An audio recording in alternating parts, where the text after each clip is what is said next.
So you're thinking about getting an Aptera and you're not really sure what features you should get on the car and what battery pack size you should get and how much range that's really going to be able to get you. Let's take a look at the options today.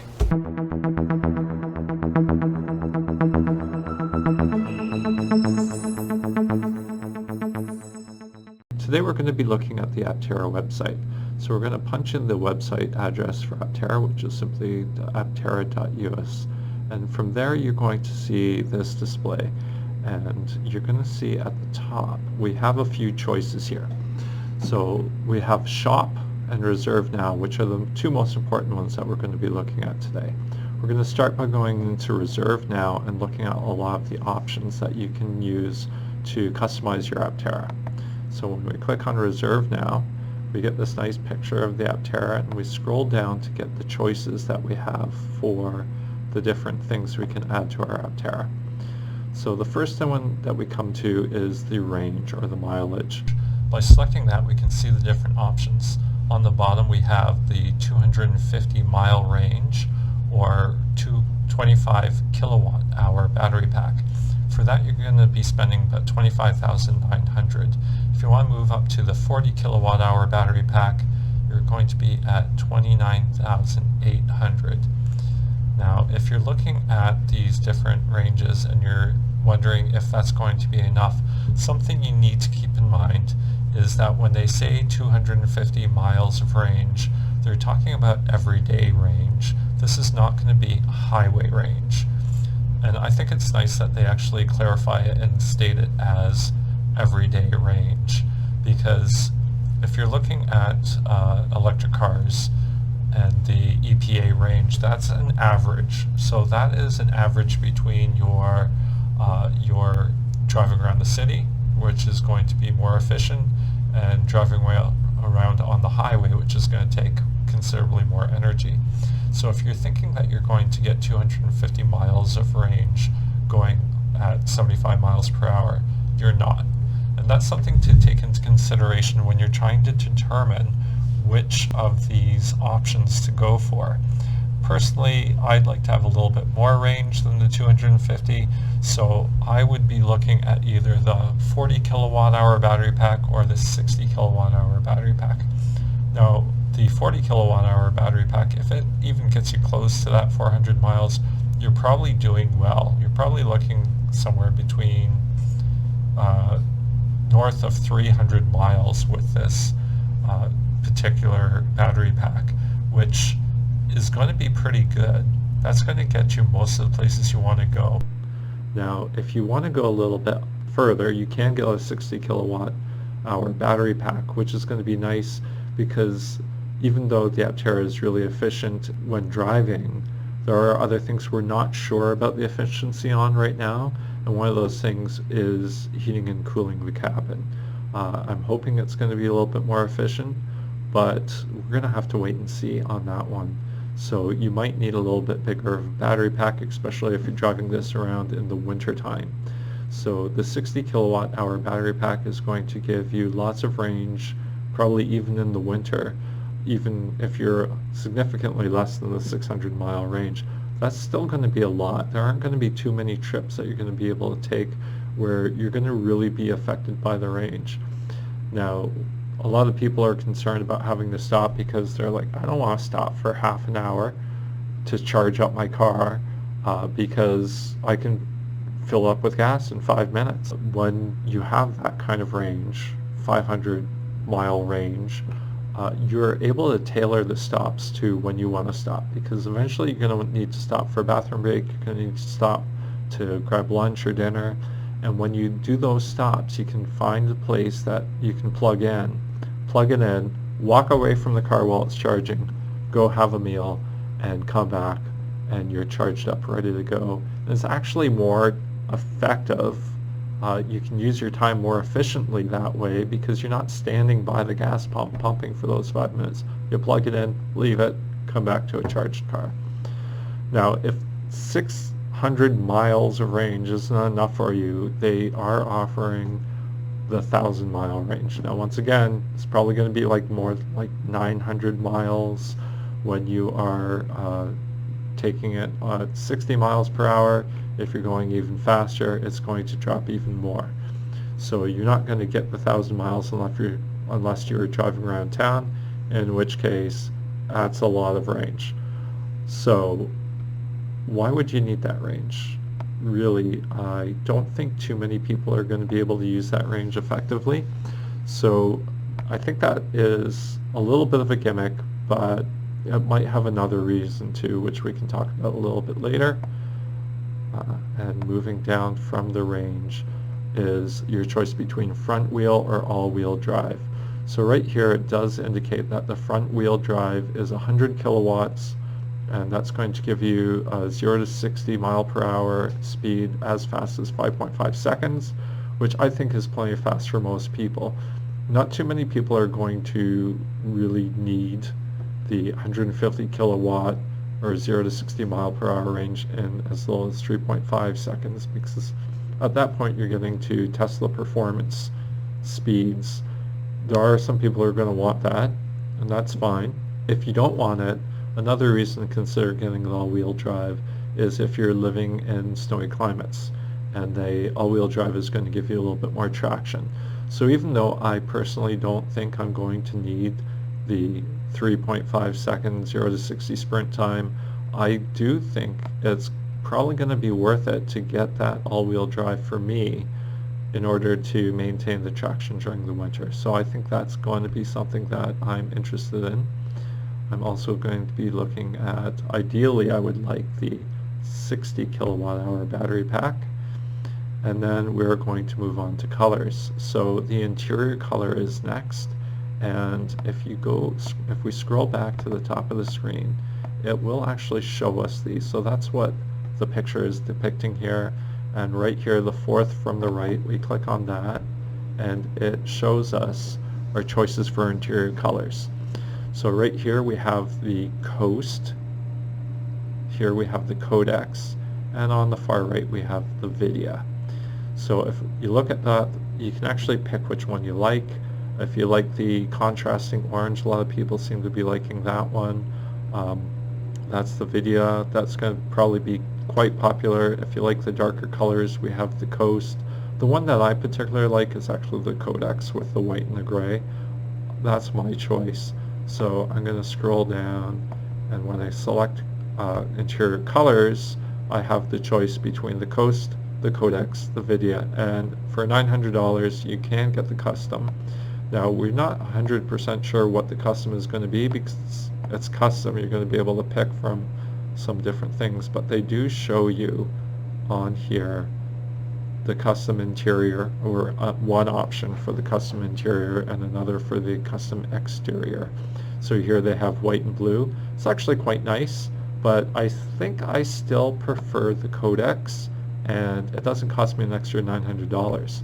So I'm going to be picking the Codex. For the exterior colors, we have black, silver, or white, or of course custom for $1,500. So if we scroll back at the top, they're showing off the custom blue here. If we go to the far left, they're showing us the white exterior, which actually looks quite nice. I do like that. After that, we have another view of the white, and then we have the silver here, which is also nice. I think I prefer the white, but you know, it's personal preference here. And then after that, we do have the black exterior. Now I actually really like the black exterior. Black's been one of my preferred color choices for cars, but one of the reasons I like it is you're not getting the two-tone. Now the two-tone in the white actually looks pretty good. I like that, but I'm not crazy about it with the solar panels. So you have the solar hood there and the solar roof.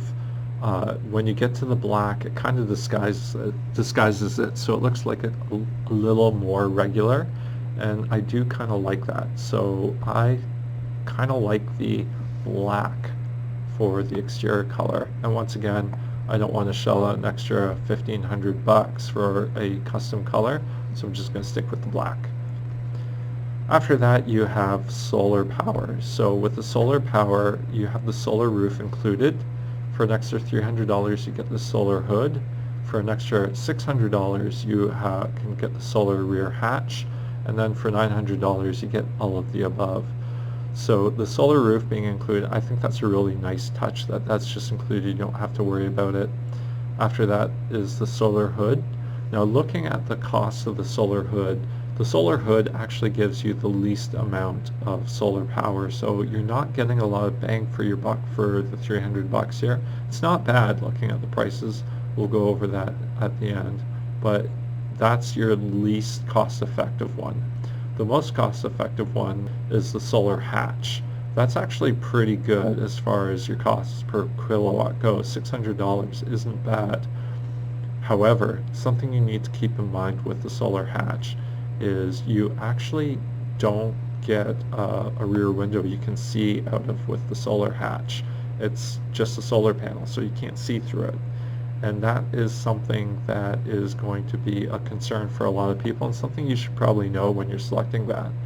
So I'm really kind of torn here. I really like the idea of having a car that I don't need to charge, but for me, my driveway is actually on the north side of my house, so I'm not getting a lot of direct sunlight in my driveway, and I can actually charge from home pretty easily. If you don't have access to a charger, you're parking in an apartment building parking lot, you can park in direct sun, and this is really going to be your primary source of charging, I think it's a really good option for you. For me, it's not a great option. I really like the idea of having the transparent rear window and not having the solar hatch blocking that. So for me, even though it's not as cost effective, I'm going to go with the $300 hood and leave the solar hatch. So I can add that to my cart, and from there I'm going to go back into the shop feature. And the reason why we're going to go to shop is a lot of the additions that aren't part of the reservation menu are available there. So some of them are kind of important, like the safety pilot, for example. If you've heard of Tesla's autopilot, this I think is going to be Aptera's equivalent to Tesla's autopilot. So what you get with the safety pilot is you get level 2 autonomy. So this by no means is going to be something where it's going to be driving on its own. It does require a driver to be there to monitor things, but it does come with some autonomous capability. This includes face tracking. I'm assuming that's just to make sure that you're actually paying attention like you're supposed to be doing when you're driving. Lane keep assist, so it will keep your car within the lane when you're driving down the road, which is going to be really nice. Adaptive cruise control. Now that's something that's been on the market for a while, but if you're not familiar, it's going to follow the car in front of you to a preset limit. So if you set your limit to 75 miles per hour and the car in front of you takes off at 80 miles per hour, it's going to keep you down to 75 miles per hour. It's not just going to follow blindly.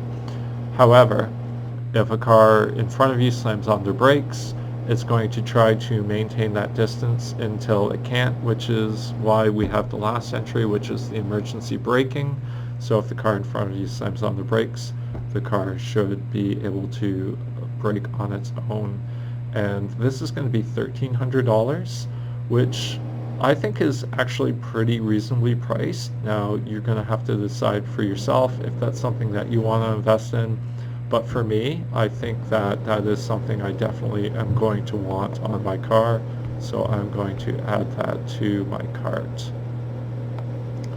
After that, I'm going to wait for the computer, which is being really slow, go back to shop, and from there I can look at the other options that are available on the Aptera. So after the safety pilot, we have the enhanced audio.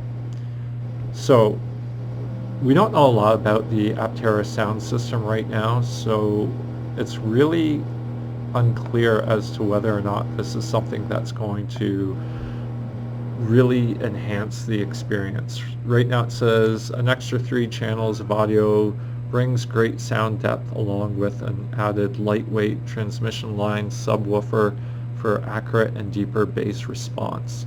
Now, if you're an audiophile, this might be something that you really need. For me, I just usually have the radio in the background. An extra $600 here. I don't know if this is the best use of the money. I'd rather put that into the safety pilot or the solar hood. So this is something I'm going to be skipping. After that, we have the camping kit.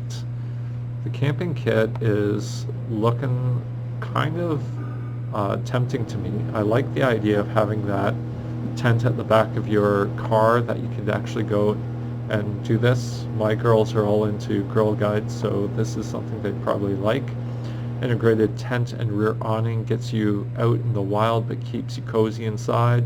Also includes tail cover and step stool for easy entry. However, this is an extra $600. I'd rather put that into the safety pilot. We'll probably find out more about this camping kit closer to the release of the Aptera. And the nice thing is you can actually change your mind and change your reservation at a later date if that's something that you need to do. So I'm going to skip the camping kit and we're going to look at the pet kit. Now with the pet kit, it's $300 and this is a pet divider with the ability to safely secure your friend during driving. Accessories include water bowl, bags, and rear cover and ladder.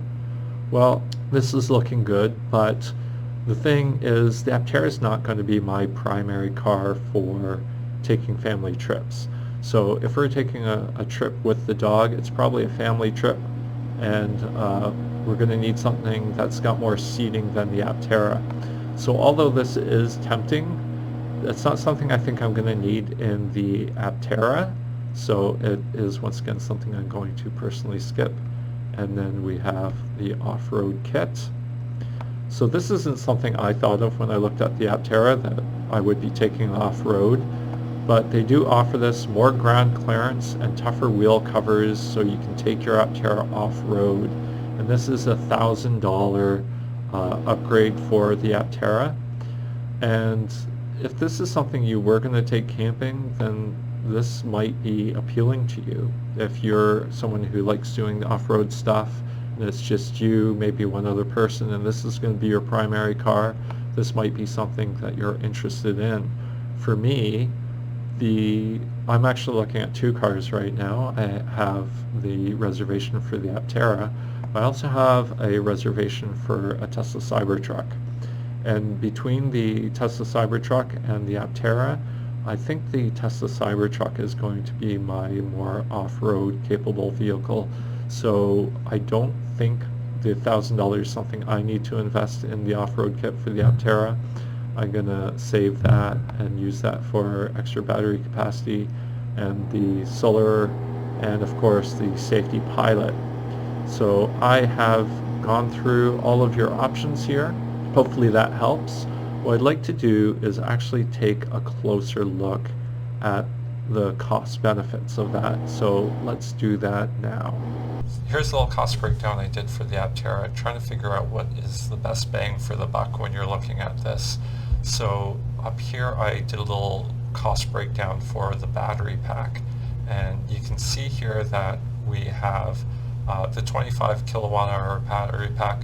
We don't really know what the price per kilowatt is because that's the base battery pack. That's the one that comes with it. It's included with that base price of $25,900. However, it's easy to figure out what the charge for the upgrade is moving to the 40 kilowatt hour battery pack and so on. So with the 40 kilowatt hour battery pack here, you're looking at $29,800, which works out to $3,900 for the 15 extra kilowatt hours. Now if you're looking at price per kilowatt, that's actually $260 per kilowatt hour. That's a little bit on the expensive side, but I think that's going to be well worth the money since for me 250 miles might be a little bit on the low end. 40 kilowatt should be good. If that gives you around the 400 mile range, you're probably pretty good. Now, as I said earlier, it's probably going to be a little less than that when they give you the EPA range, but I think it's going to be pretty close to that. Moving on from there, for $34,600, that gets you up to the 60 kilowatt hour battery pack. That works out to an extra $8,700, which is $248.57 per kilowatt hour. So you do get a little bit of a price break when you move up to that 60 kilowatt hour battery pack, and that's nice. So that one's kind of tempting for me. I like the idea of having all that range, but I do think most people are going to be fine with that 40 kilowatt hour battery pack. Now after that, there's the 100 kilowatt hour battery pack for $44,900. That is an extra $19,000 over the base, and that's going to run you $253.33 per kilowatt hour. So it's actually, you're paying more per kilowatt hour to get up to that 100 kilowatt hour battery pack. And I think that's probably, like I said before, because the 100 kilowatt hour battery pack, it's more of a novelty than anything else. The only reason you might want to do it is if you are going to be looking at vehicle-to-grid technology. Now currently, I don't think the Apteras are going to be compatible with that, but there was an article in Forbes I read where down the line they are looking to actually be vehicle-to-grid compatible. So then you could actually use that 100 kilowatt hour battery pack as a way of just supplementing any storage you have at home. So we all know about the Texas power outages that recently happened due to the polar vortex. If anyone had an electric car and was able to actually power their home from it, they would have been much better off. You could do things like boil water and run the heaters so your house didn't freeze, and it would be really nice to do that. I think that vehicle to grid is going to become really important down the line, because if you're looking at where to house your batteries and people are buying electric cars, why not just keep the battery in your car so it's there when you need it for those long trips? And vehicle to grid is going to be great for that, where you can use your car as a supplementary storage site for your electricity needs. After that, we've got our solar options.